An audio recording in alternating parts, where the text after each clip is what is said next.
Hello dear students, our unit is vector integral calculus, in which second lecture is numericals based on line integral. Students, in the previous lecture we have studied basic introduction and basic concept of line integral, in which we have discussed about difference between definite integral and line integral. Second one is the work done, third one is the conservative vector field. ये सारी चीज़ें हमने discuss की थी previous lecture में कि conservative vector field क्या होता है, लाइन इंटीग्रल क्या होता है, डेफिनेट इंटीग्रल किसको बोलते हैं और वर्क डन कैसे निकालते हैं। ठीक है, तो आज अपन उन सब पे बेस पे न्यूमेरिकल्स करते हैं। ठीक है स्टूडेंट्स, फर्स्ट है न्यूमेरिकल। देखो कि find the work done by a force f is equal y square cos x plus z cube i plus 2y sin x minus 4j plus 3x z square plus 2k in moving a particle from P to Q। देखो आपको क्या कह रहा है कि कोई particle है, जैसे मान लो ये बॉक्स, मान लीजिए कोई पार्टिकल है मेरे पास में, ठीक है, और इस पार्टिकल को मैं मूव करना चाहता हूँ कहाँ से, ये पॉइंट P पॉइंट पे है और इसको मैं मूव करना चाहता हूँ कहाँ पे, पॉइंट Q पे। तो इसको मूव करने का मतलब क्या हो गया कि कुछ वर्क करना पड़ेगा। वर्क क्या होगा, यानी एफ डॉट डी। जैसे मान लो इसके ऊपर कोई एंगल से किसी भी तरीके से हमने क्या किया, कोई फोर्स अप्लाई किया, तो डब्ल्यू इज इक्वल वर्क क्या होता है, एफ डॉट डी। डी क्या होता है, डिस्प्लेसमेंट, यानी डिस्प्लेसमेंट कितना हुआ, पी से क्यू तक का क्या हो गया, इसके डिस्प्लेसमेंट हो गया, और इसके ऊपर फोर्स कितना अप्लाई किया, एफ फोर्स अप्लाई किया, जो फोर्स आपको क्वेश्चन में गिवन है। तो एफ डॉट डी करेंगे तो अपने को क्या मिलेगा, वर्क डन मिलेगा। आ रही बात समझ में। तो अपने को ये work done f dot d r निकालना है। तो जब हमने ये देखा कि find the work done by a force f is equal this in moving a particle from p to q, तो आपको स्टूडेंट्स पॉइंट पी से क्यू दिया हुआ है, बट कहीं पर भी आपको इसके अंदर पाथ नहीं दिया हुआ है कि कौन से पाथ से जाना। आपको सिंपल नज़र आ रहा होगा कि आपको ओनली दो पॉइंट दिए हुए हैं, एक पॉइंट पी दिया हुआ मान लो, और दूसरा पॉइंट क्या दिया हुआ है, क्यू दिया हुआ है। पी की वैल्यू क्या आ गई, 0 1 -1, और क्यू की वैल्यू आपके पास है π/2 -1 और 2। स्टूडेंट्स नज़र आ रहा है आपको। अब आपको इसके अंदर कहीं पर भी पाथ नज़र नहीं आ रहा है कि पी से क्यू ऐसे जाना है आपको या फिर आपको ऐसे जाना है, कहीं पर भी कोई पाथ नज़र नहीं आ रहा है। किस तरीके से जाना आपको कोई नज़र नहीं आ रहा है। इसका मतलब अपने पास में जो वर्क डन है वो पाथ पर डिपेंड नहीं कर रहा है, क्योंकि अगर पाथ पर डिपेंड कर रहा होता तो अपने को कोई पाथ देता, या तो पाथ देता या उसका कर्व देता। जैसे आप कहते हैं कि वाई इक्वल एक्स दिया हुआ होता मान लो, तो हम कहते हैं कि ये लो स्ट्रेट लाइन है, स्ट्रेट लाइन है, तो ये अपना पाथ हो गया। आपको दे देता y is equal x square by 4 है, तो हम कहते हैं कि नहीं, यहाँ से कैसे गया, वो इस तरीके से गया है, तो आपका ये पाथ होता था C3। लेकिन आपको ना ही तो ये कोई कर्व दिया है, आपको सिंपल क्या दिया है, दो पॉइंट दिए हुए हैं। और जब भी मैंने आपको बताया था कि दो पॉइंट दिए हों, लाइक पी और क्यू दिया हुआ है, यानी हम कह सकते हैं कि जो अपना वर्क डन है वो किस पे डिपेंड कर रहा है, एंड पॉइंट्स पे डिपेंड कर रहा है, नॉट ऑन द पाथ। और ऐसा कब होता है स्टूडेंट्स, मैंने आपको कब बताया था कि ऐसा कब होता है, एंड पॉइंट्स पे डिपेंड करता है। तब कब होता है ये पार्ट, एंड पॉइंट्स पे डिपेंड करना, जब अपने पास एफ क्या हो, कंजर्वेटिव वेक्टर फील्ड हो। इसका मतलब हम कह सकते हैं कि यहाँ पर अपने पास मे बी आपका ये ऐप क्या है, कंजर्वेटिव है। और इसको कंजर्वेटिव अगर है तो इसे चेक कैसे करते हैं, कंजर्वेटिव को हम निकालेंगे डेल क्रॉस ऐप, और अगर इक्वल टू 0 आ गया तो हम कहेंगे कि श्योरली ऐप अपना क्या है, कंजर्वेटिव वेक्टर फील्ड है। और कंजर्वेटिव होता है तो वो किस पे डिपेंड करता है, ओनली एंड पॉइंट्स पे डिपेंड करता है, पाथ पे डिपेंड नहीं करता है। बात समझ में आ रही है स्टूडेंट्स। चलो देखो, तो ये चीज़ मैंने लिखी है लैंग्वेज में कि observe that here we have not given the curve C, कोई कर्व नहीं दिया, along which to find the work done, उसके अकॉर्डिंग हम फाइंड आउट कर सकें। Probably that force field is conservative vector field, यानी हम कह रहे हैं कि अगर अपने को कर्व नहीं दिया हुआ है और ओनली एंड पॉइंट्स पी और क्यू दिए हुए हैं, इसका मतलब कहीं ना कहीं वो जो एफ है वो आपका क्या है, कंजर्वेटिव वेक्टर फील्ड है। और उसको चेक करने की कंडीशन क्या है, डेल क्रॉस एफ इक्वल 0। तो स्टूडेंट्स देखो, मैंने डेल क्रॉस एफ निकाला है। डेल क्रॉस एफ कैसे निकालते हैं, आपको बताया हुआ है, आई जे के लिख देते हैं, डेल अपॉन डेल एक्स, ये इसके कोफिशिएंट है del k, del upon del x, del upon del y और डेल अपॉन डेल जेड। इसी तरीके से ऐप के कोफिशिएंट आपको क्वेश्चन के अकॉर्डिंग लिख देना है। आई का कोफिशिएंट ये है, जे का कोफिशिएंट ये था और के का कोफिशिएंट ये था, ये लिख सकते हैं। उसके बाद इसका क्या करना है स्टूडेंट्स, सिंपल डिटर्मिनेंट निकालना है। डिटर्मिनेंट कैसे निकालते हैं, जैसे आई का निकालना है तो सबसे पहले आप क्या लिखते हो, आई को लिख दिया, फिर इसको उठा दिया, इसको उठा दिया। सबसे पहले इसको सोल्व करोगे। अब आप देखोगे कि आप डिफ्रेंशिएट कर रहे हो partial with respect to y, क्या इसमें कहीं पर भी वाई है क्या, नहीं है, तो कांस्टेंट है, कांस्टेंट का क्या हो गया, जीरो, तो पहली वैल्यू आपके पास क्या आ गई, जीरो आ गई। नज़र आ रही है स्टूडेंट्स, ठीक है। उसके बाद में देखो दूसरा आप किससे सोल्व करोगे, जब ये सोल्व हो गया आपका, ये इसकी वैल्यू जीरो आ रही है तो आप ये सोल्व करोगे। अब डिफ्रेंशिएट किसके रिस्पेक्ट करोगे, जेड के रिस्पेक्ट में, क्या इसमें कहीं पर भी कोई जेड नज़र आ रहा है, नहीं नज़र आ रहा, तो क्या हो गया, कांस्टेंट, कांस्टेंट का डिफ्रेंशिएशन क्या होता है, जीरो होता है। तो ये देखो ये मैंने जीरो लिख दिया। तो बताओ इतनी बात समझ में आई क्या, कर सकते हो। उसके बाद में क्या करेंगे स्टूडेंट्स, अब जे के रिस्पेक्ट में करते हो तो क्या लिखते हैं, हमेशा माइनस जे लिखते हैं, तो लिख दिया मैंने माइनस जे, कर सकते हो। अब फिर क्या करते हैं, इसको हटा दिया, इसको हटा दिया।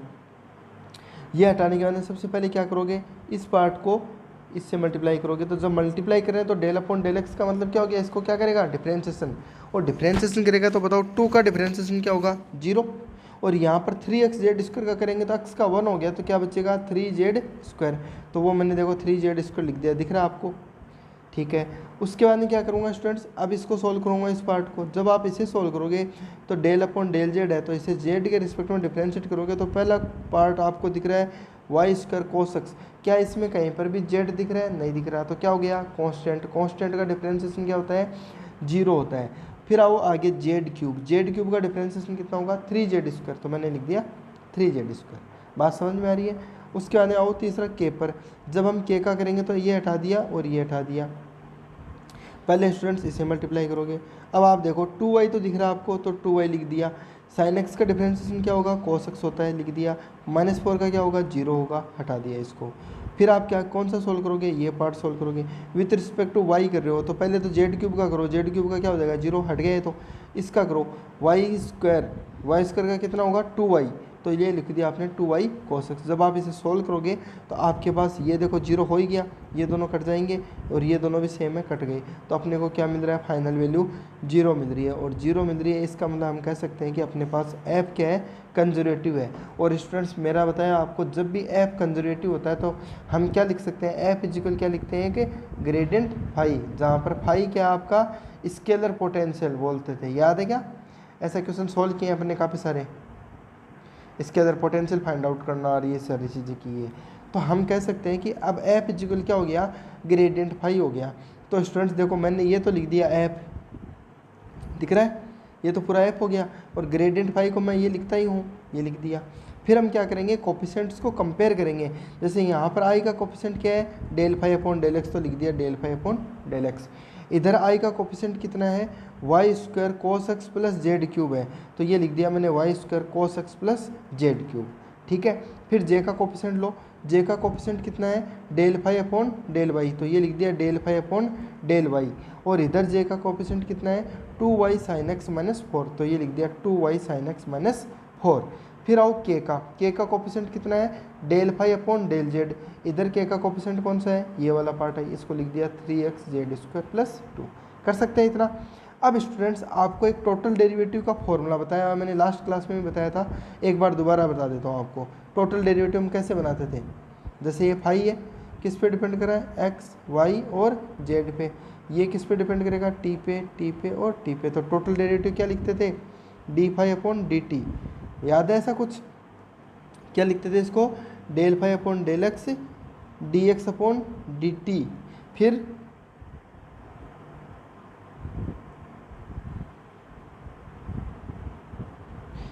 Plus del phi upon del y d y upon d t, इस तरीके से लिखते थे। फिर डी टी से डी टी से डी टी कैंसिल आउट करते थे, तो वही चीज़ यहाँ की हुई है स्टूडेंट्स। ये देखो, ये आपका हो गया टोटल डेरिवेटिव का फॉर्मूला। अब इसके अंदर क्या करूँगा, del phi upon del x की वैल्यू कौन सी है, ये वैल्यू है, ये वैल्यू यहाँ पुट कर दी मैंने, और डी एक्स रख दिया, ये डी एक्स रहा। फिर del phi upon del y की वैल्यू, ये रही del phi upon del y की वैल्यू, ये वैल्यू ये यहाँ रख दी और डी वाई कर दिया। फिर del phi upon del z की वैल्यू ये रख दी, और कर सकते हैं ऐसा। अब आओ आगे, अब मैंने क्या किया, सिंपल मल्टीप्लाई किया। देखो ये जो dx है ना, इसको दोनों से मल्टीप्लाई कर दो, यहाँ पर भी कर दिया, यहाँ पर भी। देखो y square cos x dx plus z cube d x, d y को भी यहाँ पे मल्टीप्लाई कर दिया और -4 से भी कर दिया, डी जेड को इससे मल्टीप्लाई कर दिया और 2 से भी कर दिया, तो ये बन गया। इतना कर सकते हैं स्टूडेंट्स। अब यहाँ से मेन इंपॉर्टेंट बात क्या है स्टूडेंट्स, आपको यहीं से ही आना चाहिए, मेथड ऑफ इंस्पेक्शन बोलते हैं कि इनको कंबाइन करना आना चाहिए। कंबाइन कैसे करना आना चाहिए, देखो मैं समझाता हूँ। जैसे आपको लिखा हुआ है यहाँ पर y square cos x d x, ठीक है। अब ये देखो कि डी एक्स आ रहा है, इसका मतलब कुछ हुआ है, वो डिफ्रेंसिएशन हुआ है, वो किसके रिस्पेक्ट में हुआ है, एक्स के रिस्पेक्ट में हुआ है। तो हम देखो कैसे कंबाइन करते हैं वो समझो। जैसे वाई स्क्वायर तो एज इट इज लिख दिया स्टूडेंट्स, वाई स्क्वायर का तो कोई रोल नहीं है। यहाँ पर आ रहा है आपके पास कोस एक्स डी एक्स। अब कोस एक्स किसका डिफ्रेंसिएशन हुआ है, कोई साइन एक्स होगा पहले से, कोई साइन एक्स होगा, उसी का तो डिफ्रेंसिएशन करोगे तो आप क्या लिखोगे, कोस एक्स और डी एक्स। तो ये कोस एक्स डी एक्स किससे आया, साइन एक्स से आया, तो मैं क्या लिख दूँ, साइन एक्स, और इसके लगा दूँ मैं ब्रैकेट। यानी स्टूडेंट्स अगर आप इसे सोल्व करते हो तो आप इसे u इंटू वी से करोगे। जैसे मान लो आपको कह दूँ मैं इसको t के रिस्पेक्ट में डिफ्रेंशिएट करो, किसके रिस्पेक्ट में करो, t के रिस्पेक्ट में से डिफ्रेंशिएट करो। तो आप कैसे करोगे, देखो पहले y का करोगे मान लो, तो आप क्या लिखोगे, सॉरी x के कर दो पहले, तो क्या लिखोगे आप, आपके माइंड में आएगा कि y square as it is रखूँ, साइन एक्स का कर देता हूँ, साइन एक्स का क्या होगा कॉस एक्स, और x का करोगे तो D x upon d T, ऐसे लिखोगे।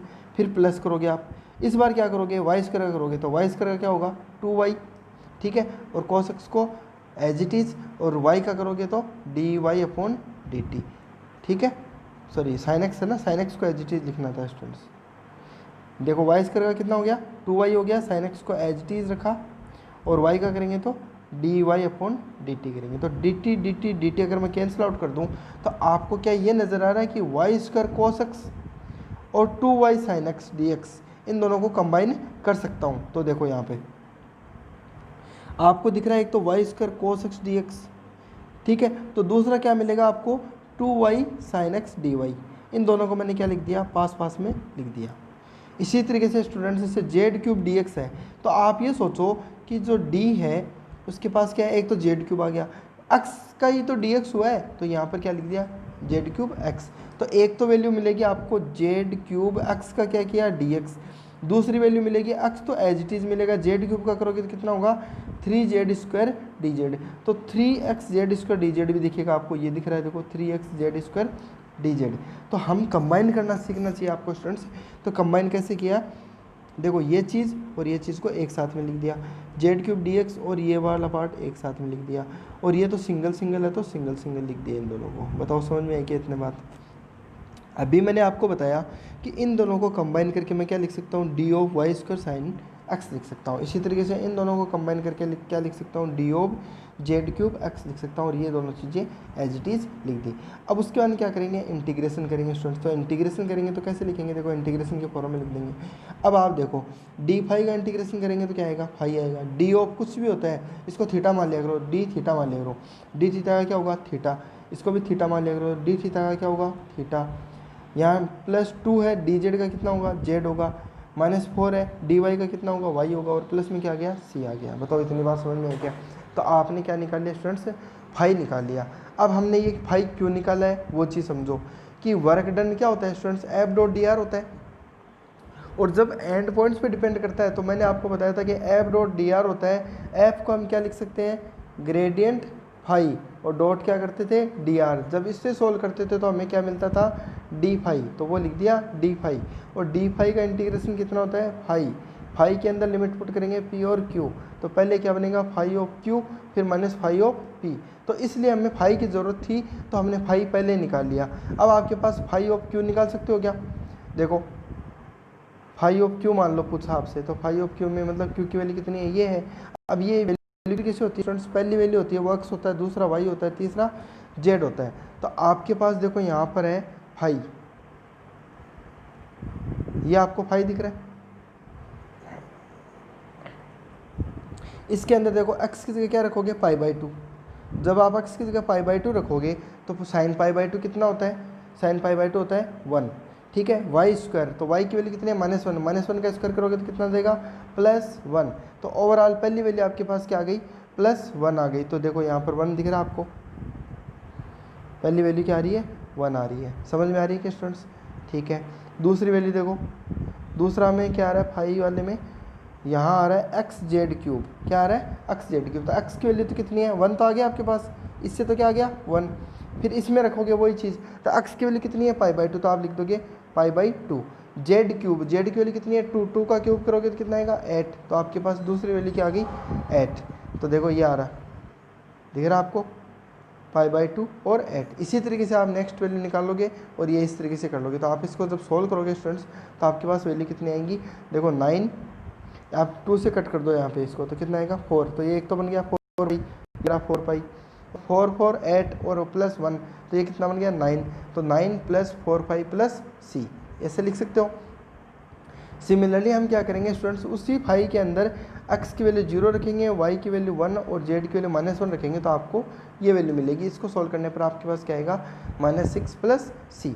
अब आपको क्या कह रहा है कि फाई ऑफ q, यानी फाई ऑफ q में से फाई ऑफ p को घटाओ, यानी इसमें से इसको घटाओ। तो आप घटाओगे तो कैसे घटाओगे, देखो पहले फाई ऑफ q लिखोगे, फाई ऑफ q की वैल्यू कितनी है, ये वैल्यू है, ये लिख दी मैंने फाई ऑफ q, फिर माइनस साइन लगा दिया, फाई ऑफ p, ये रहा फाई ऑफ p। तो -1 क्या हो जाएगा प्लस, तो प्लस का 6 बनेगा, तो 9 और 6 कितने हो गए 15, 4 पाई है, और c - c क्या हो गया कैंसिल आउट, तो 15 + 4 पाई बन गया। स्टूडेंट्स बताओ समझ में आएगा ये क्वेश्चन? एक बार दोबारा थोड़ा सा मैं ओवरव्यू देता हूँ इसका, हमने कैसे क्या किया है। देखो सबसे पहले हमने क्या किया स्टूडेंट्स, इस क्वेश्चन में सबसे पहला काम क्या किया हमने, देखा कि आपको एक ऐप दिया हुआ है और एक पॉइंट, 2 पॉइंट दिए हुए हैं पी और क्यू, यानी अपने कोई कर्व नहीं दिया हुआ, तो हम क्या मान के चलते हैं कि ऐप क्या है, कंजर्वेटिव है। लेकिन इसको कंजर्वेटिव पहले अपन क्या करेंगे, प्रूव करेंगे। प्रूव करने के लिए हमने क्या किया, डेल क्रॉस ऐप को चेक किया तो अपने पास इक्वल टू क्या आया, 0 आया। जैसे इक्वल टू 0 आया तो हमने क्या कह दिया कि ऐप क्या है, कंजर्वेटिव है। और स्टूडेंट्स अगर ऐप कंजर्वेटिव होता है तो उसको हमेशा क्या लिखते हैं, ऐप इक्वल क्या लिख सकते हैं, ग्रेडियंट फाई लिख सकते हैं। तो मैंने वही किया, ऐप को ग्रेडियंट फाई लिख दिया। फिर मैंने क्या किया, इधर पूरा ऐप लिख दिया, इधर ऐप लिख दिया और इधर ग्रेडियंट फाई लिख दिया। फिर कंपेयर किया तो ये वैल्यूज़ आ गई मेरे पास कंपेयर करने पर। कंपेयर करने के बाद मैंने क्या किया, टोटल डेरिवेटिव का फॉर्मूला लगाया, यानी डी फाई, क्योंकि मेरे को पता है कि फाइनली निकालना क्या था, डी फाई निकालना था। तो टोटल डेरिवेटिव में मैंने ये फॉर्मूला लिख दिया। इसके अंदर मैंने ये वैल्यूज़ यहाँ से पुट करता गया, ये यहाँ वैल्यू ये पुट कर दी और ये वैल्यू यहाँ से पुट कर दी, कर सकते हो। करने के बाद मैंने क्या किया, इनको उसके बाद में क्या किया,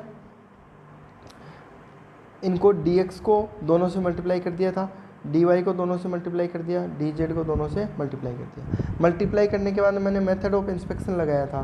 मेथड ऑफ इंस्पेक्शन में अगर कोई डाउट हो तो मेरे से दोबारा पूछ लेना, या फिर इस वीडियो को एक बार रिपीट करके देख लेना आप, आई होप समझ में आ जाएगा आपको। देखो कैसे किया है, एक बार थोड़ा सा हल्का सा बता देता हूँ। y² cos x dx कैसे आया, y² cos x dx इस तरीके से आया कि y² तो अपनी जगह पड़ा है, cos x dx किसका बना, कोई sin x होगा तभी तो sin x का डिफरेंशिएशन क्या होता है, cos x होता है। इसका मतलब मैं यहाँ क्या लिख दूँ, sin x लिख दूँ। तो बस यहीं से पता चल गया कि एक वैल्यू sin x का डिफरेंशिएशन ये दिख रहा है, तो दूसरा किसका दिखेगा, y के रिस्पेक्ट में। तो y² कितना होगा 2y, तो आप लिखोगे 2y sin x dy। तो 100% ये वैल्यू आपको इसके अंदर कहीं ना कहीं दिखेगी, तो वो दिख रही है आपको यहाँ पर, ठीक है। तो ये दोनों कंबाइन होकर क्या बन जाएगा, ये पार्ट बन जाता है। इसी तरीके से स्टूडेंट दूसरी वैल्यू एक और दिख रही है आपको, z³ dx। तो आपको समझ जाना चाहिए कि z³ तो अपनी जगह है, कोई x था उसी का तो क्या हुआ है, dx हुआ है। तो अगर एक वैल्यू आपके पास z³ dx बनी है ना, तो दूसरी वैल्यू 100% है कि x तो एज इट इज़ रहेगा, z³ का डिफरेंशिएशन कर दो, कितना होगा 3z², और z का करोगे तो dz। तो आपको 100% एक वैल्यू ये भी दिखेगी कहीं ना कहीं, 3xz² dz। तो ये देखो ये दिख रही 3xz² dz। तो इस तरीके से इनको क्या करते हैं, हम कंबाइन करते हैं, ठीक है स्टूडेंट्स। आई होप आपको समझ में आ गया होगा। तो इस तरीके से हमने इसको सोल्व किया, ये पार्ट आ गया। फिर हमने इसका इंटीग्रेशन कर दिया, इंटीग्रेशन करने पर सिंपल वैल्यूज़ आ गई, सिंपल इनका इंटीग्रेशन कर दिया, ये आंसर आ गया। फिर हमने देखा कि वर्क डन एक्चुअल में होता क्या है, F.dr होता है। ऐप को मैंने आपको बताया कि ऐप कंजर्वेटिव है, तो कंजर्वेटिव है तो इसको मैं क्या लिख सकता हूँ, ग्रेडियंट फाई लिख सकता हूँ। डॉट क्या कर दिया, dr। जब इसे आप सोल्व करते हो तो इसको सोल्व करने पर क्या वैल्यू आती है, आपके पास आती है del phi upon del x dx, del phi upon del y dy, plus del phi upon del z d z, ये आता है। और ये है क्या, टोटल डेरिवेटिव। टोटल डेरिवेटिव को क्या लिखता हूँ, डी फाई लिखता हूँ। डी फाई का इंटीग्रेशन कितना होगा, फाई। फाई के अंदर अपर लिमिट रखोगे तो क्या बनेगा, phi of q. Lower limit रखोगे तो क्या बनेगा, फाई ऑफ पी। तो मैंने फाई ऑफ क्यू और फाई ऑफ पी अलग से सोल्व कर लिया। कैसे किए, ये आपके पास फाई है, इसके अंदर मैंने एक बार क्यू पॉइंट रख दिया। क्यू पॉइंट का मतलब क्या रख दिया मैंने, पाई बाई 2 -1 और 2। तो ये तो वैल्यू एक्स की थी और ये वैल्यू y की और ये z की। जब हमने इसमें पुट की तो अपने पास आंसर वैल्यू कितनी है इसके, 9 + 4 पाई प्लस c आया था। इसी तरीके से इसके अंदर स्टूडेंट दूसरा पॉइंट रखा मैंने p, इस पूरे में रखा p, और p पॉइंट कितना था, 0 -1 और 1, इस तरीके से था। तो इसको सोल्व किया तो आंसर क्या आया, 6 -6 प्लस c, ये पार्ट आया था। जब मैंने फाई ऑफ क्यू में से फाई ऑफ पी को घटाया तो घटाने पे मेरे पास क्या आंसर आ गया, 15 + 4 पाई। तो ये आपका क्या हो गया, वर्क डन। तो आई होप आपको समझ में आ गया होगा। फिर भी अगर कोई दिक्कत है तो आप मेरे से पूछ लेना, ठीक है। एक क्वेश्चन और देखते हैं स्टूडेंट्स।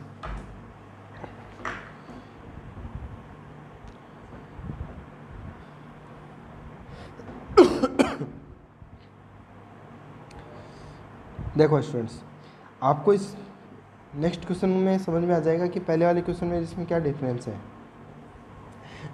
आपको क्या कहा है कि इफ़ एफ इज इक्वल, तो एफ आपको क्या दिया, फोर्स दिया हुआ है। इवेल्यूट क्या करना है, एफ डॉट डी आर। आप तो सबसे पहली चीज़ तो देखो कि एफ के अंदर क्या दिया है, देखो इंटीग्रेशन में गोला दिया हुआ है। गोला का मतलब क्या हो गया, क्लोज इंटीग्रल है। क्या है, क्लोज कर्व है। ये सी क्या है, क्लोज कर्व है। अराउंड ए ट्राइंगल, देखो पाथ दे रहा आपको, पाथ क्या दिया है, around a triangle ABC in the XY plane with A 0 0 B 2 0 C 2 1 in the counter clockwise direction में मूव करना है। तो डायरेक्शन में बताइए इसने किस तरीके से मूव करना है। What is the value in clockwise direction, clockwise में इसकी डायरेक्शन वैल्यू क्या होगी। तो आपको क्या कह रहा है कि मूव तो करना आपको एंटी क्लॉकवाइज और वैल्यू बतानी है आपको क्लॉकवाइज में। तो देखो इसको समझते हैं। आपको देखो स्टूडेंट 3 पॉइंट दिए हुए हैं, 0 0 2 0 और 2 1। तो इस क्वेश्चन को कैसे करते हैं माइंड में, वो समझो आप।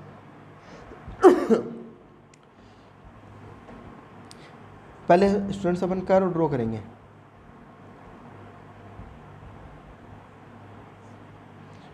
देखो आपको क्या दिया,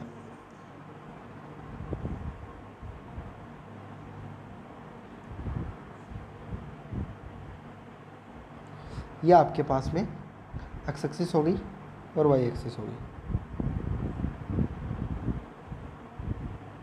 ये एक्स एक्सिस और वाई एक्सिस हो गई। आपको 3 पॉइंट दिए हुए हैं। एक पॉइंट दिया हुआ है 0, 0, दूसरा दिया हुआ है B 2, 0 और तीसरा दिया हुआ है C 2, 1। और ये बोल रहा है कि इन तीनों से क्या बनाना है, आपको एक ट्राइंगल बनाना है। तो ट्राइंगल बना देते हैं।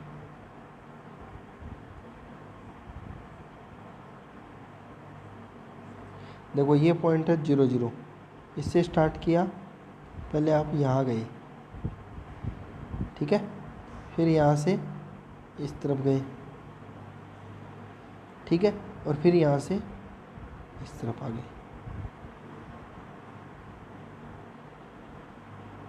इस तरीके से आप आ गए, ठीक है। तो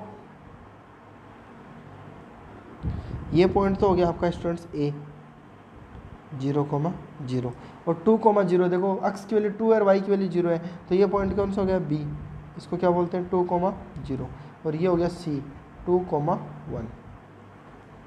अब आपको सिंपली डायरेक्शन भी नज़र आ रही होगी कि कैसे चलना है इसमें। देखो A से B जाएंगे तो हम क्या बोलेंगे, ये हो गया C1 कर्व। B से C जाएंगे तो क्या बोलेंगे, C2 कर्व। और C से A जाएंगे तो C3 कर्व। अब आपको एक क्लोज दिख रहा है, आपको इस तरीके से पूरा क्लोज है। देखो यहाँ से स्टार्ट किया, यहाँ यहाँ यहाँ ऐसे क्लोज है, तो ये क्या हो गया, क्लोज ट्राइंगल हो गया। बात समझ में आ रही इतनी। तो आपको क्वेश्चन में दिया हुआ वो इस तरीके से दिया स्टूडेंट्स, ये पूछा आपसे, ठीक है। लेकिन हमने इसको 3 टुकड़ों में तोड़ दिया। देखो एक तो यहाँ से लेके यहाँ तक, तो इसको नाम दे दिया हमने C1। तो एक तो मैं लिख दूँ C1 F डॉट DR, दूसरा मैं क्या लिख दूँ C2 F dot d are, यानी ये वाला पार्ट। पहले मैं क्या करूँगा, इसे सॉल्व करूँगा, फिर इसे सॉल्व कर लूँगा और इसे सॉल्व कर दूँगा। जब तीनों को सॉल्व करके जोड़ दूँगा तो क्या बन जाएगा, आपका कंप्लीट कर्व सी हो जाएगा। ठीक है, इसके अलावा इसने बोला काउंटर क्लॉकवाइज। काउंटर का मतलब क्या होता है, एंटी क्लॉकवाइज। देखो घड़ी ऐसे घूमती है, आपको ऐसे घूमना है, समझ गए। ये चीज़ होती है क्लॉक, एंटी क्लॉकवाइज। तो देखो पहले मैं इधर गया, फिर यहाँ आया, यहाँ आया, तो आप कैसे घूमे, ऐसे घूमे एंटी क्लॉकवाइज, जबकि घड़ी कैसे घूमती है, ऐसे।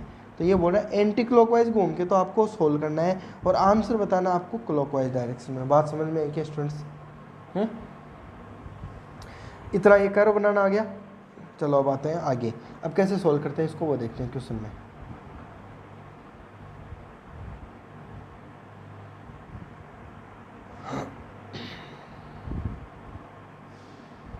देखो कर्व नज़र आ रहा है आपको, मैंने अभी बनाया आपको, C1 हो गया, ये C2 हो गया, ये C3 हो गया। तो पहले इस क्लोज इंटीग्रल को हमने टुकड़ों में तोड़ दिया। देखो ओपन कर्व दिख रहे हैं अब आपको तीनों, यहाँ क्लोज है लेकिन ये तीनों क्या है, ओपन में दिख रहे हैं आपको, है ना। तो ये C1 और C2 C3 curve. C1 curve का जो आंसर है उसको हम नाम दे देंगे I1, C2 के आंसर को दे देंगे I2, C3 वाले कर्व का नाम को I3, और तीनों को जोड़ देंगे तो अपना कंप्लीट आंसर हो जाएगा। बात समझ में आ रही है? अब चलते हैं सबसे पहले अलोंग C1। यहाँ से स्टूडेंट्स बहुत अच्छे से समझना है, क्योंकि जो नेक्स्ट क्वेश्चन है वो आपके लिए है और वो आपको ही सोल्व करना है। इसलिए इस क्वेश्चन को ध्यान से समझना कि कैसे मैं डायरेक्शन ले रहा हूँ, मैं एक एक स्टेप आपको अच्छे से समझाऊंगा। तो देखो सबसे पहले मैं बोल रहा हूँ अलोंग C1। स्टूडेंट्स क्या नाम आ रहा है, अलोंग C1। तो अलोंग C1 का मतलब आपको कौन सी लाइन मिली, वो स्ट्रेट लाइन थी ना A से B वाली, वो मिल रही है। ठीक है, इस स्ट्रेट लाइन के ऊपर बात करेंगे अपन, डिस्कस करेंगे क्या क्या डिस्कस कर सकते हैं, वो सारी चीज़ें हम देखेंगे यहाँ पे। देखो आप खुद देखो स्टूडेंट्स, आप बात कर रहे हो इस कर्व की, पहले इतनी कर्व की बात करें, इस कर्व की बात करें तो पहले तो ये देखो कौन सी लाइन पे आ रहा है, एक्स एक्सिस पे आ रहा है। जब ये एक्स एक्सिस पे आ रहा है तो आपके पास हमेशा इस एक्स एक्सिस पे क्या वैल्यू होती है, वाई की वैल्यू 0 होती है, जेड की वैल्यू 0 होती है, नहीं होती? अरे होगी और नहीं होगी? एक्स वाली जो लाइन होती है इसके ऊपर हमेशा वाई की वैल्यू क्या होती है, 0। देखो आप खुद देख लो, यहाँ पे 0 0 आ रहा है, यहाँ पर भी y की वैल्यू क्या आ रही है, 2,0। तो यानी पहला तो क्या है x है, दूसरा क्या होती है y। तो यहाँ पर भी y की वैल्यू क्या है, 0। यानी कहीं पर भी देखोगे तो इसको क्या बोलते हैं, y इक्वल 0 की लाइन बोलते हैं। अगर 2D है यानी XY प्लेन की बात करते हैं तो z तो वैसे ही बाई डिफ़ॉल्ट क्या रहेगा, हमेशा 0 रहेगा। बात समझ में आ रही है? तो y इक्वल 0 आ गया, z इक्वल 0 आ गया। अब आप मेरे को ये बताओ, r इक्वल आपने एक चीज़ पढ़ी थी XI plus YJ plus Z के, पढ़ा था नहीं पढ़ा था? अगर इसके अंदर y और z 0 है तो r इक्वल आपके पास कितना बचा है स्टूडेंट्स, XI बचा। और अगर आपको कहेंगे डिफ्रेंशिएट करो इसको तो आप क्या लिखोगे, डी आर इक्वल कितना लिखोगे, DXI लिखोगे, नहीं लिखोगे? अगर r इक्वल XI बचा तो डी आर इक्वल कितना बचेगा, DXI। तो पहली चीज़ तो आपको मैं ये समझाना चाह रहा हूँ कि हमने क्या किया है कि अलोंग C1 चले तो अपने पास में क्या हुआ, देखो y इक्वल 0, z इक्वल 0 हुआ, और x कितना वेरी कर रहा है, x की देखो मिनिमम वैल्यू कितनी थी, यहाँ पे 0 थी, यानी आपके पास एक पॉइंट तो क्या था, 0,0 था, और ये C1 का लिखा था, यहाँ b लिखा हुआ था, यहाँ पर 2,0 था। तो आपने देखा कि y तो यहाँ पर भी 0 है और y यहाँ पर भी 0 है, इसलिए तो हमने y को क्या लिया, 0 लिया। और z बाई डिफ़ॉल्ट 0 क्यों है, क्योंकि बात ही किसकी कर रहे हैं, 2D की, यानी XY प्लेन नहीं चल रहा है, तो z है ही नहीं, तो z की वैल्यू क्या रहेगी, 0 रहेगी। बात समझ में आई? तीसरी चीज़ हमने देखी कि x कितना वेरी कर रहा है, देखो x की वैल्यू यहाँ पर तो 0 है और यहाँ पर x की वैल्यू कितनी है, 2 है। तो हम कह सकते हैं कि x कितना वेरी कर रहा है स्टूडेंट्स, 0 से 2 वेरी कर रहा है। इसके अलावा r आपने अभी पढ़ा कि r इक्वल कितना होता है, XI plus YJ plus Z के होता है, लेकिन y और z 0 है तो ये तो हट गया, r इक्वल बचा XI, तो डी आर इक्वल कितना बचेगा, DXI। यहाँ तक बताओ किसी को डाउट है क्या, नहीं है? चलो आगे चलते हैं। अब हमने लिखा आगे students F dot d are, I1 equal क्या लिखा, एफ डॉट डी आर। अब एफ देखो, एफ क्या है, एफ आपको क्वेश्चन में दिया हुआ है, वो लिख देना आप यहाँ पे, ये देखो ये दिख रहा है आपको ऐप, ये ऐप है, इस ऐप को लिख दो पहले तो, एकदम स्टेप बाय स्टेप चलेंगे, कोई दिक्कत नहीं होगी आपको, पूरा समझ में आएगा आपको। देखो ये ऐप लिख दिया, डॉट डी आर की वैल्यू तो आपने निकाल ली, डी आर इक्वल कितना है आपके पास, DXI, तो DXI लिख दिया। अब आपको एक चीज़ पता होनी चाहिए स्टूडेंट, डॉट प्रोडक्ट करते हैं तो I dot I, J dot J और K डॉट K क्या होता है, 1, बाकी सारे 0। तो देखो पहले आई को डॉट कराओगे आई से, तो आई डॉट आई क्या हो जाएगा 1, तो आपके पास क्या आएगा 2x plus y square, 2x plus y square, i dot i 1 हो गया, तो क्या बचा dx, है ना। फिर आई डॉट जे करोगे या जे डॉट आई करोगे तो क्या आएगा 0 आता है, तो ये तो हट गया आगे वाला। तो आपके पास कितना बचा students 2x plus y square dx बचा। अब आपको पहले से ही पता है कि y तो क्या है 0 है, y तो कितना है 0, तो आपके पास कितना बचा 2x dx, तो 2x dx लिख दिया। और x कितना वेरी कर रहा है 0 से 2 वेरी कर रहा है, तो सिंपल है x का इंटीग्रेशन कर दो, x का इंटीग्रेशन x स्क्वायर बटे 2 होता है, 1 2 पहले से पढ़ा, तो 2 से 2 तो क्या हो गया कट गया,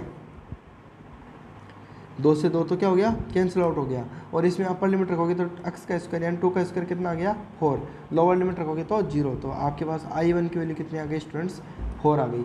बताओ यहाँ तक कोई दिक्कत है क्या आपको, नहीं है। चलो आगे चलते हैं। अब देखो नेक्स्ट है आपके पास अलोंग C2, अलोंग C2 चलते हैं। अब एक एक स्टेप समझेंगे स्टूडेंट्स,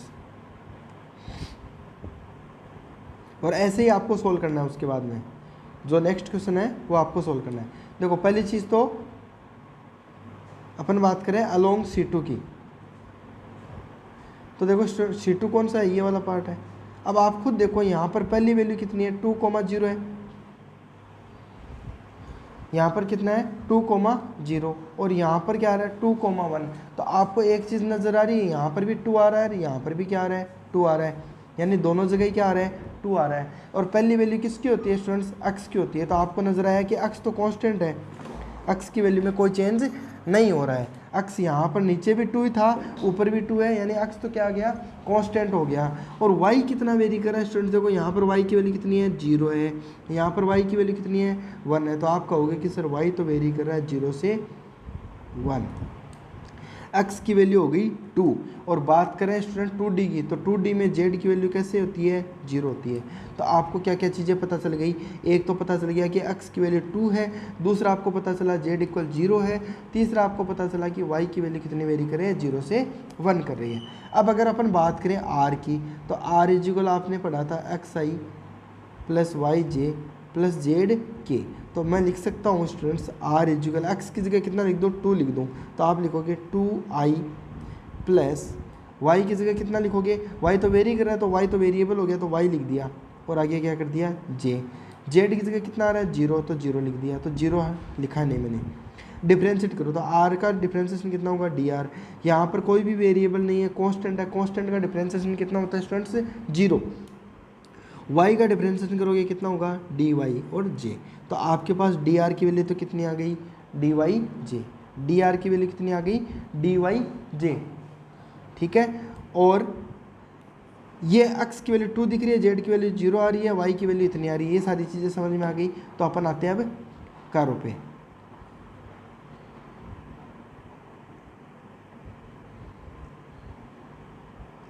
देखो जब हमने अलोंग BC चले तो अपने पास x की वैल्यू कितनी आई 2, z की वैल्यू कितनी आई 0, y वेरी कर रहा है 0 से 1, r इक्वल हमने ये लिख दिया, x की वैल्यू 2 लिख दी, y की वैल्यू y रख दिया, z की वैल्यू 0 रख दी, डी आर इक्वल कितना आ गया dy j। अब आप f डॉट डी आर कर दो, f डॉट डी आर करेंगे तो स्टूडेंट्स f तो आपका हर बार वही लिखना है जो हमेशा है, डॉट क्या करोगे dy j कर दिया, तो j डॉट j तो 1 होगा, i डॉट j क्या हो गया 0, तो ये तो हट गया, और j डॉट j क्या हो गया 1, तो आपके पास क्या बचा 3y माइनस 4, तो आपने लिख दिया 3y minus 4x, 3y minus 4x और dy कर दिया। अब आपको पता है कि x की वैल्यू तो 2 है, पता ही है ना x की वैल्यू कितनी है 2, तो 4 यहाँ x की जगह 2 करोगे, देखो ये गलत लिख दिया मैंने, 4 इंटू 2 सही लिखा है, ये मैंने 4 इंटू 2 लिखा है, ध्यान रखना 4 इंटू 2, तो 4 इंटू 2 कितना हो गया स्टूडेंट्स 8 हो गया, तो ये यहाँ पर 8 है, ये आप ध्यान रखना 8 है ये।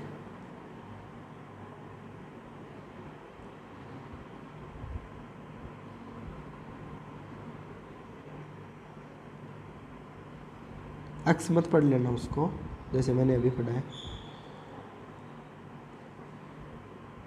ये 8 था यहाँ पे, तो 3y माइनस 8 dy आ गया। अब y का इंटीग्रेशन कितना होता है वाई स्क्वायर बटे 2 होता है, 8 का करोगे तो 8y हो गया, लिमिट पुट कर दो 0 से 1, जब आप पुट करोगे तो आपके पास जो आंसर आएगा स्टूडेंट्स वो कितना आ गया -13/2। तो आई होप यहाँ तक आपको स्टूडेंट समझ में आया होगा। अब अपन बात करते हैं तीसरे लाइन की, तीसरा कारो कौन सा हो गया ये वाला। अब हम बात करेंगे इस कर्व की, ठीक है। तो इसको कैसे सॉल्व करोगे स्टूडेंट्स? देखो आपने एक लाइन पढ़ी होगी कभी, y is equal m x plus c, पढ़ी है, ठीक है। तो ये जो लाइन बनेगी ये कैसे बनेगी, ये कैसे बनते हैं students? m is equal, m क्या होता है? स्लोप। स्लोप हमेशा कैसे लिखते हैं? y2 minus y1 upon x2 minus x1, ऐसे लिखते हैं। तो m इज इक्वल, y2 कितना है? y2 देखो ये आपका y2 मान लो इसको, और ये जो है इसको मान लो x2। इसी तरीके से ये हो जाएगा आपका x1 और दूसरी वैल्यू होगी y1। तो y2 माइनस y1 करोगे तो आप 1 में से 0 घटाओगे तो आप क्या लिखोगे? 1 माइनस 0 अपॉन में x2 माइनस x1 करोगे तो 2 माइनस 0, तो आप लिखोगे 2 माइनस 0। तो m की वैल्यू कितनी आ जाएगी आपके पास? 1/2।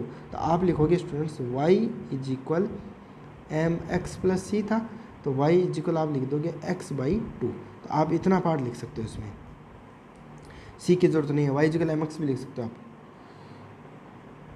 इतना पार्ट। तो y इज इक्वल क्या हो गया? M x. तो y इज इक्वल कितना आ गया? x/2 आ गया। तो इस लाइन का नाम क्या हो गया स्टूडेंट्स?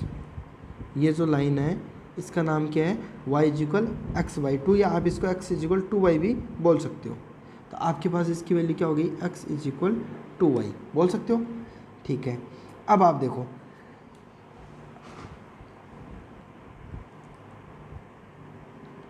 अब इसको या तो y में रख लो स्टूडेंट्स, और या फिर x में रख लो, किसी एक वेरिएबल में अपने को रखना है। तो मैं एक बार ये मान लेता हूँ कि मैं y को क्या लिख दूँ? x/2 लिख देता हूँ। अगर मैं इसको y को x/2 रखता हूँ तो आप ये देखो कि z तो 0 था, z तो 0 था, और y की वैल्यू कितनी आ रही है? x/2 आ रही है। तो आप देखो r आपने क्या पढ़ा है? r इक्वल आप लिखते हो xi प्लस वाई जे प्लस जेड के।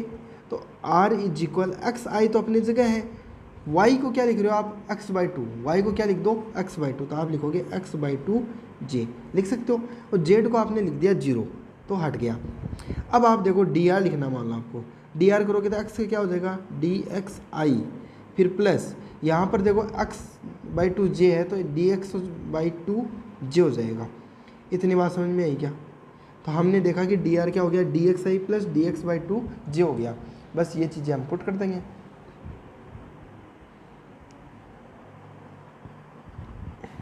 देखो अलोंग C3 आ गए अपन।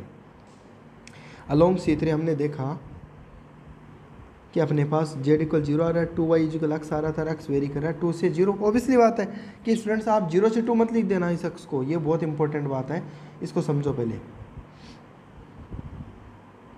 देखो आपने जैसे पहले कर्व में जो पहला क्वेश्चन सोल्व किया तो इसमें आपने जो लिमिट ली थी वो x कितना वेरी किया था? x आपका वेरी किया था 0 से 2, है ना। लेकिन अब 0 से 2 नहीं कर रहे हैं, हम 2 से 0 कर रहे हैं। क्यों कर रहे हैं? देखो एक बार इसको समझो स्टूडेंट्स, हम यहाँ से यहाँ नहीं जा रहे हैं, हम यहाँ से यहाँ आ रहे हैं। समझ में आ रही बात है? हम इस पॉइंट से इस पॉइंट की तरफ आ रहे हैं, तो यहाँ पर पॉइंट पे x की वैल्यू कितनी आ रही है? 2 आ रही है। यानी हम 2 से घूमते घूमते वापस नीचे क्या आ रहे हैं? 0 की तरफ आ रहे हैं। यानी x की मैक्सिमम वैल्यू कितनी आ रही है? 2 से तो स्टार्ट कर रहे हैं, और आते आते कहाँ पहुँच रहे हैं? इस पॉइंट पे पहुँच रहे हैं, इस पॉइंट पे पहुँच रहे हैं। तो 2 से कितने पे पहुँचे? 0 पे पहुँचे हैं, ठीक है, ध्यान रखना ये बात। अब आओ तो स्ट्रेट लाइन सी ए की बात करें तो ये z इक्वल 0 देख लिया, 2y इक्वल x देख लिया अपन ने, और x वेरी कर रहा है 2 से 0, नॉट 0 से 2, वरना गलत हो जाएगा आपका क्वेश्चन। 2 से 0 किया हमने। फिर मैंने बताया आपको r इक्वल क्या लिख सकते हैं? xi प्लस वाई जे प्लस जेड के लिख सकते हैं। यहाँ पर हमने x लिख दिया, यहाँ से y की वैल्यू निकाल ली, कितनी आई? x/2 लिख दी, जेड की वैल्यू 0 लिख दी। dr इक्वल कितना हो जाएगा? dxi, और यहाँ पर x का करेंगे से तो dx/2j हो जाएगा। एकदम इजी चल रहा है स्टूडेंट्स। वही same app dot d are करना है बार बार। ये लिख दिया मैंने ऐप, और ये डॉट कर दिया डी आर। अब आप देखोगे आई डॉट आई 1 होता है और जे डॉट जे 1 होता है, तो ये आई को इस आई से करोगे तो आई डॉट आई 1 क्या हो गया?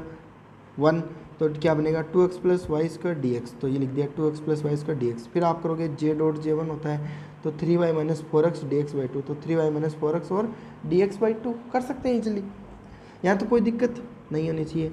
अब स्टूडेंट्स आपने देखा कि यहाँ पर जो y है y की वैल्यू हम पुट कर सकते हैं। हम ये पुट क्यों कर रहे हैं? क्योंकि अपने पास वेरिएबल एक ही है, हमारे पास वेरिएबल एक ही है x, जो वेरी कर रहा है 2 से 0, बाकी तो क्या है कांस्टेंट वैल्यूज़ हैं।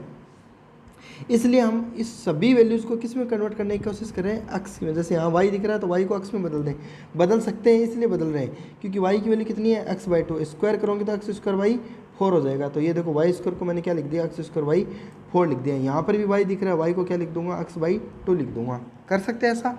ठीक है। उसके बाद में आपने देखा कि dx कॉमन आ रहा है, यहाँ पर भी dx दिख रहा है, यहाँ पर भी dx दिख रहा है, तो dx को बाहर ले लेता हूँ और ये जो इसमें 2 आ रहा है ना, इस 2 को इससे मल्टीप्लाई कर दिया दोनों से, तो बन गया 3x/4 और यहाँ 2 कट गया तो क्या बचा? -2x। बताओ समझ में आ रही है बात? ठीक है। अब उसके बाद में मैंने क्या किया, देखो इस पूरे को सोल्व किया तो देखो यहाँ 2x आ रहा है ना, और इसको सोल्व करने पर -2x आया, तो -2x और 2x तो क्या हो गया? कट गया। अब बचा हुआ पार्ट देख लो, x² 4 बचा और इसमें 3x/4 बचा। इसको सोल्व कर लो। कैसे सोल्व करेंगे? x² का इंटीग्रेशन कर दो। x² का इंटीग्रेशन कितना होगा? x³ 3, एक 4 पड़ा है तो 4 × 3 12 हो गया। इसी तरीके से इस x का करोगे तो x² 2 होगा, तो x² 2 करोगे तो 4 पहले से पड़ा है, 4 × 2 8, तो ऊपर बन गया 3x² 8 बन गया। अब आप लिमिट पुट कर दो। लिमिट क्या है स्टूडेंट्स? 0 से 2 है, तो अपर लिमिट पुट करोगे, पहले अपर लिमिट रखोगे तो 0 आएगा, तो पहली वैल्यू तो क्या आ गई? 0। फिर माइनस साइन लोअर लिमिट रखोगे तो 2 रखोगे, तो यहाँ 2 करोगे तो कितना आएगा स्टूडेंट्स? 8/12। यहाँ 2 रखोगे तो 2 का स्क्वायर 4, 4 × 3 12, तो माइनस का 12/8 ऐसा आएगा। इसको आप जब सोल्व करोगे तो आपके पास आएगा माइनस का 13/6। फिर आप देखोगे आपने लिख दिया i इक्वल क्या लिखा? i1, i2 और i3 तीनों को लिख दिया। तीनों को सोल्व किया तो क्या आंसर आया? -14/3। लेकिन ये -14/3 कब आया स्टूडेंट्स? जब हम एंटी क्लॉकवाइज चले हैं। कैसे चले? एंटी क्लॉकवाइज, इस डायरेक्शन में चले हैं। ये पूछ रहा आंसर क्लॉकवाइज डायरेक्शन में, तो क्लॉकवाइज डायरेक्शन में आंसर का मतलब क्या हो गया? एक माइनस से मल्टीप्लाई कर दो। तो हमने देखो ये माइनस का 4/3 है, माइनस का 14/3 है, इसको एक माइनस से मल्टीप्लाई करेंगे तो आई की वैल्यू क्या आ जाएगी? प्लस का 14/3 आ जाएगी। आई बात समझ में स्टूडेंट्स? चलो ठीक है। तो इस तरीके से हम क्या कर सकते हैं स्टूडेंट्स? इस क्वेश्चन को सोल्व कर सकते हैं। तो हमने क्या किया कि जो ट्राइंगल में क्लोज्ड कर्व था उसको हमने टुकड़ों में सोल्व कर दिया। इसको 3 टुकड़े बना लिए हमने, C1, C2, C3। पहले हम अलोंग C1 चले, फिर अलोंग C2, फिर अलोंग C3। तो तीनों के 3 आंसर आए, तीनों आंसरों को हमने ऐड कर दिया। ऐड करने के बाद में जो अपना आंसर आया वो आंसर किसका था? एंटी क्लॉकवाइज का था। तो उसे क्लॉकवाइज में लिखने के लिए हमने क्या कर दिया? एक माइनस से मल्टीप्लाई कर दिया था। आई होप स्टूडेंट्स आपको ये चीज़ समझ में आई होगी। अब देखो स्टूडेंट्स, एक लास्ट क्वेश्चन आपको बताता हूँ जो आपको खुद को सोल्व करना है। देखो आपको क्या दिया हुआ है कि find the work done in moving a particle once round a square. देखो क्या बोल रहा है, एक राउंड आपको किसका देना है? स्क्वायर का देना है। फॉर्मेड बाय द लाइन्स, आपको लाइन दी हुई है। देखो ये लाइन प्लस माइनस का मतलब दो लाइन है students. y equal +-1, x equal +-1 in the xy plane if the force is given. देखो आपको फोर्स भी आपको दिया हुआ है। देखो एक क्वेश्चन आपको समझाता हूँ स्टूडेंट्स कैसे करना आपको, फिर आप खुद से सोल्व करके मुझे बताना। देखो एक तो आपको दिया हुआ स्टूडेंट्स, बहुत ही अच्छा क्वेश्चन है, एग्जाम में आता है। एक तो हो गया ये लाइन, एक आपको दे दी,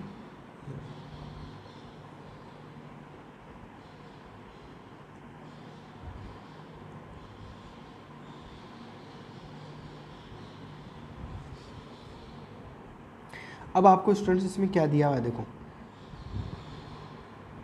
एक तो आपको दिया हुआ है x इक्वल +-1। तो पहली चीज़ तो आप ये समझो कि ये x एक्सिस होता है और ये y एक्सिस होता है, ये y एक्सिस है। अब ये ओरिजिन होता है जिसको हम लिखते हैं 0,0।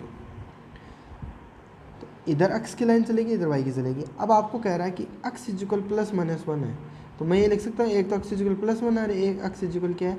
-1 है। एक क्या है? -1 है। इसी तरीके से एक तो y की वैल्यू क्या है? +1 है, एक y की वैल्यू क्या है? -1 है। तो आप ये बताओ कि y वाली लाइन ये है तो इस पर कहीं ना कहीं क्या होगा? एक +1 होगा, तो एक नीचे क्या होगा? -1 होगा। होगा नहीं होगा? इसी तरीके से ये जो लाइन है x की दी हुई है, तो x में भी एक तो होगा आपके पास कहीं ना कहीं प्लस का 1 होगा, एक कहीं ना कहीं क्या होगा, -1 होगा, होगा नहीं होगा। और इनके ऊपर ये बोल रहा है कि ये लाइन नहीं है, ये कर्व है। तो कर्व है तो कैसे बनेगा कर्व, कर्व भी बना दो। ये देखो ये जो लाइन हो गई ये आपके पास हो गई x इक्वल +1 की लाइन। ठीक है, थोड़ा सा इसको सही कर देता हूँ।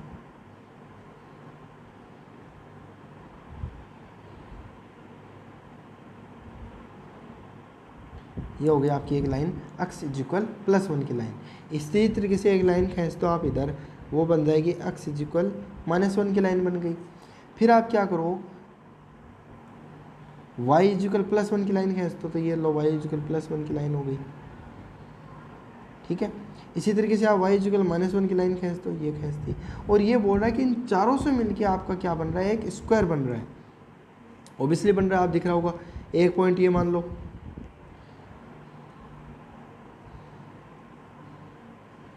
एक पॉइंट आपका ये हो गया ए पॉइंट, इसको मैं नाम दे दूँ एक बार बी पॉइंट, इसे नाम दे दूँ मैं यहाँ पे जो पॉइंट है स्टूडेंट्स, इसको नाम दे दिया मैंने सी पॉइंट, और ये पॉइंट हो गया मेरा डी पॉइंट। कर सकते हो। तो ए बी सी डी आपके पास 4 पॉइंट बन गए।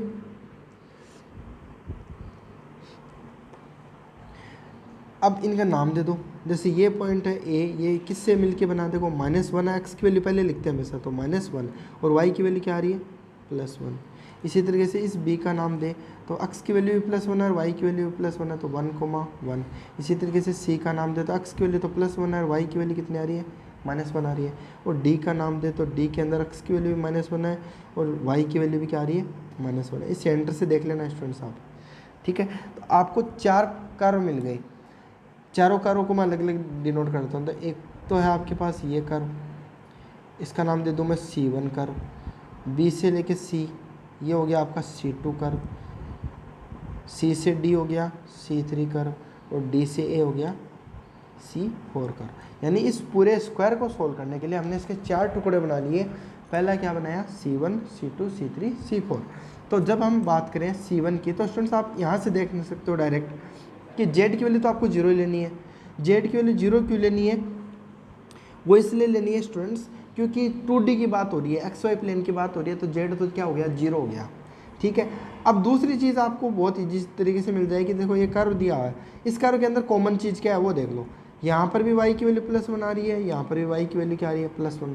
तो आप क्या करना, सिंपल लिख देना कि y, इसको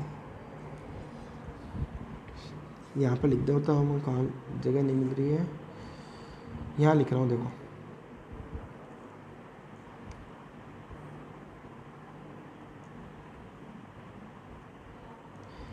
देखो जेड तो अपने पास क्या हो गया स्टूडेंट्स, 0 हो गया, और y की वैल्यू आपको यहाँ पर भी +1 दिख रही है, यहाँ पर भी +1 दिख रही है, तो आप लिख देना y इक्वल 1। और x कितना वेरी कर रहा है, आप a से b की तरफ जा रहे हो तो -1 से +1 जा रहे हो, तो x आप लिखोगे कि x वेरी कर रहा है -1 to +1।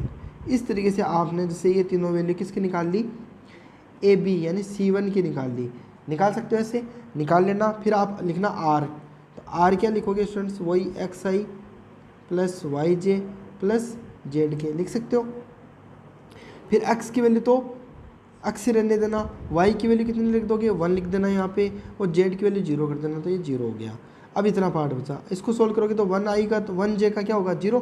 तो r इक्वल dr करोगे तो क्या बनेगा, dx बनेगा। dr इक्वल कितना बनेगा, dxi बनेगा। मैं एक बार बता देता हूँ आपको सिंपली, आपके पास क्या वैल्यूज आई, देखो z इक्वल आपके पास 0 आया, y इक्वल आपके पास 1 आया, और x वेरी किया आपके पास -1 to +1। तो आप लिखोगे r equal xi + yj + zk। तो r इक्वल xi, तो एज इट इज़ y की वैल्यू 1 है तो +1j, और z के लिए लिखोगे तो 0k। फिर आप dr करोगे तो dxi बनेगा, और ये कांस्टेंट का 0 हो गया, कांस्टेंट का 0, तो dr इक्वल कितना आ गया, dxi आ गया। फिर आप क्या करोगे स्टूडेंट्स, I1 के नाम से सोल्व करोगे f.tr। तो यहाँ पे तो आपको f जो क्वेश्चन में दिया वो लिख देना, dr की वैल्यू लिख देना dxi, आई, फिर आप यहाँ आई डॉट आई वाला पार्ट ले लेना, तो आई डॉट आई 1 हो जाएगा और यहाँ लिमिट लगा दो एक्स की -1 से +1, तो आपको i1 का आंसर मिल जाएगा। सिमिलरली आपको क्या करना है, i2 निकालना है, i3 निकालना है और i4 निकालना है और चारों को जोड़ना है और आंसर मेरे को बताना है। ठीक है स्टूडेंट्स, फिर भी कोई दिक्कत हो तो मेरे से पूछ लेना। ओके, थैंक यू, आज के लिए इतना ही।